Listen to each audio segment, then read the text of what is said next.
What have the last 24 hours been like for you? It's felt like a couple of days.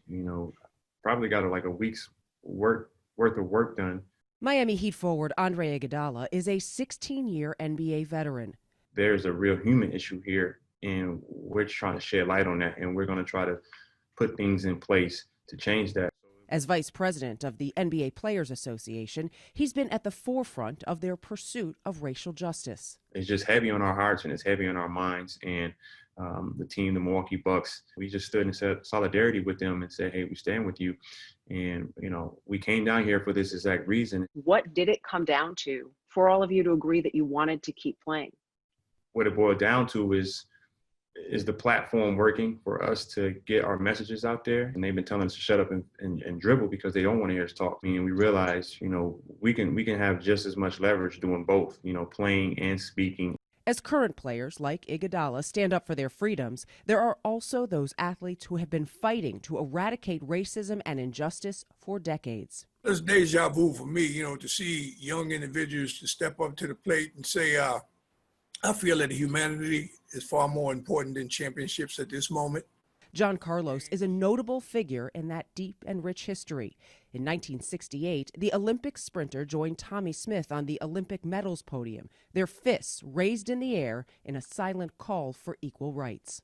It takes courage to step up and say, I refuse to play. It takes conviction to say, I'm here in this game to make change in life for all people. More than 50 years after their show of solidarity, athletes across sports are fighting the same battle. For you to know that in 1968, you were protesting the same things that these players today are protesting, for you, is that frustration or understanding? What is the emotion? This is not new. It's been going on like this so long until some people have become numb in terms of saying, this is repetitious, so repetitious.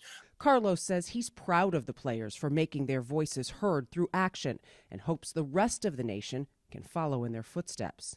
You have no choice but to step up now as a collective group because we all feel that same pain. We all have that same hurt and sorrow. We have some good, honest, decent people in America, regardless of what their ethnic background is. But we need to hear from them. Carlos told me he loved seeing that snowball effect with players across sports taking a stand. As for what's next for the NBA, Iguodala said it will be a direct action plan released by players, things they can do to help foster change, and it will include voter registration and a push for police accountability. As for when they'll get back to playing games, he would only say soon. The NBA is hoping that will be by Saturday. Dana Jacobson, CBS News, Boston.